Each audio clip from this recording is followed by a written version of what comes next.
네, 안녕하세요. 경제학장 박사입니다. 자, 데이터가 우리한테 막 속삭여요. 이게 정답이야! 하고요. 근데 그 말이 진짜일까요?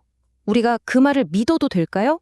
오늘 바로 7장의 대미를 장식하면서 우리가 데이터로 내린 결론이 얼마나 단단하고 믿을 만한지 그 신뢰도를 확보하는 비법을 한번 제대로 파헤쳐 보겠습니다. 자, 이런 질문 한번 던져볼게요. 학급 규모가 작으면 학생들 성적이 오를까? 얼핏 들으면 너무 당연한 얘기 같죠? 네, 그럴 것 같아요.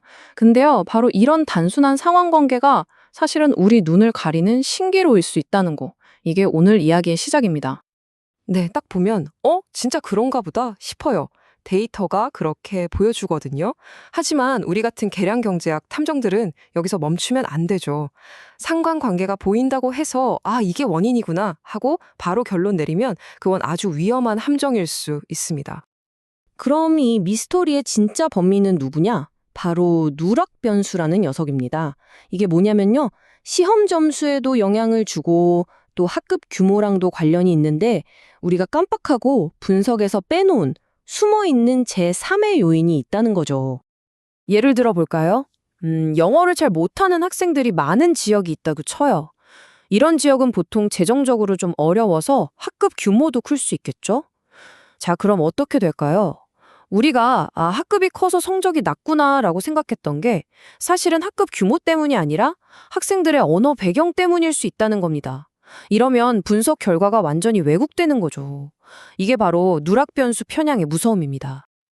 그래서 바로 이럴 때 필요한 해결사가 바로 다중회귀 분석입니다.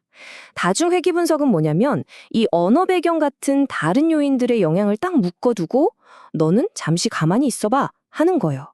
그렇게 해서 우리가 진짜 궁금해하는 학급 규모만의 순수한 효과를 딱 분리해서 볼 수 있게 해주는 거죠. 좋아요. 이제 다중회귀 분석으로 그럴듯한 모델을 하나 만들었어요. 근데 여기서 끝이 아니죠. 이 모델 안에 들어있는 변수들 중에서 대체 어떤 놈이 진짜 중요한 놈이고 어떤 놈은 그냥 있으나 마나한 놈인지 이걸 어떻게 가려낼 수 있을까요? 우리 모델이 내놓은 증거들을 어떻게 심문해야 할까요? 자, 첫 번째 방법은요. 용의자들을 한 명씩 독방으로 불러서 신문하는 겁니다. 바로 단일 개수 검정이죠. 변수 하나하나를 콕 집어서 너 정말로 결과에 영향을 미쳤어? 아니면 그냥 우연히 거기 있었던 거야? 하고 따져 묻는 거예요.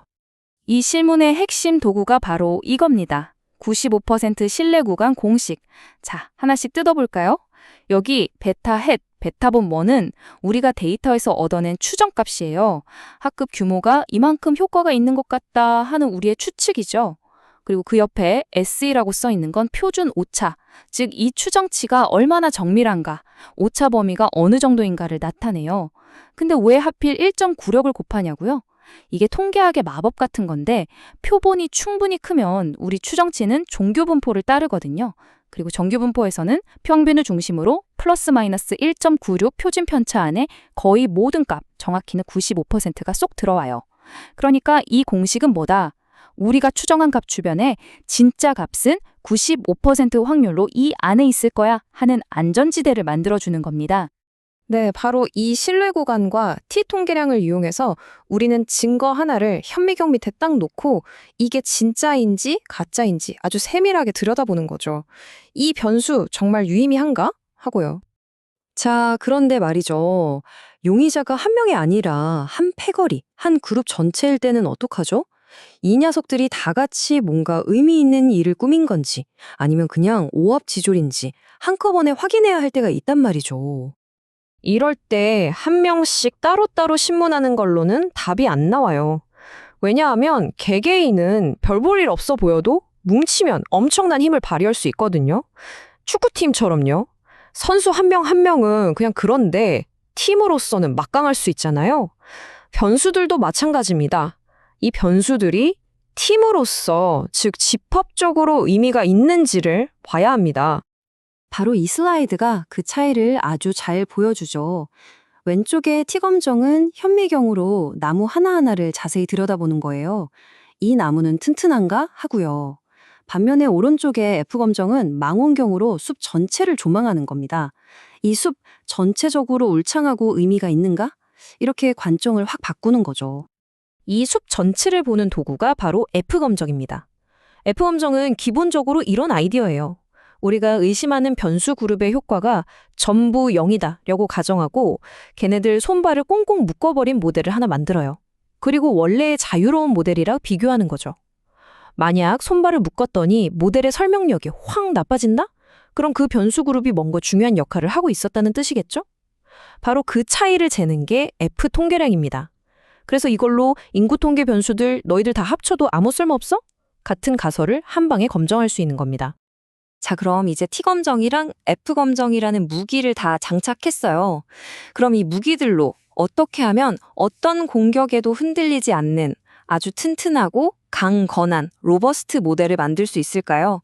그 방법을 알아보죠. 이건 일종의 스트레스 테스트 같은 거예요. 우리 모델이 얼마나 맷집이 좋은지 시험해보는 거죠. 자, 보세요.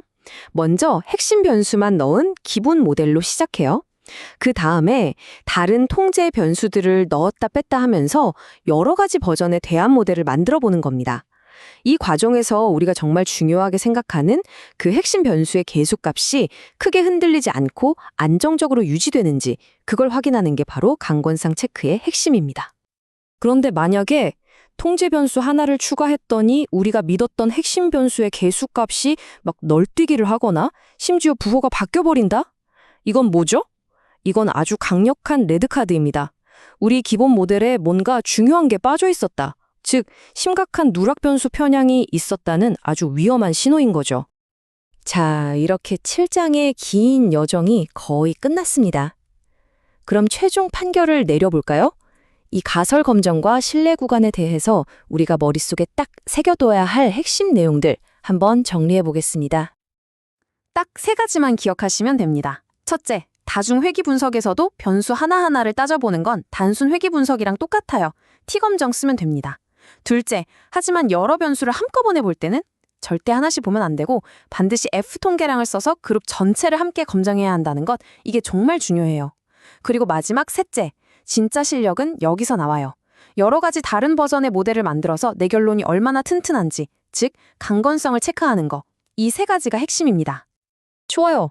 이제 여러분의 모델은 꽤 강건해졌습니다. 웬만한 공격은 다 막아낼 수 있을 거예요. 하지만 이게 과연 현실을 완벽하게 설명하는 단 하나의 진리일까요? 글쎄요. 어쩌면 진정한 모델을 찾아가는 우리의 탐구는 이제 막 시작된 건지도 모릅니다. 이 여정은 앞으로도 계속될 겁니다. 지금까지 경제학장 박사였습니다. 감사합니다.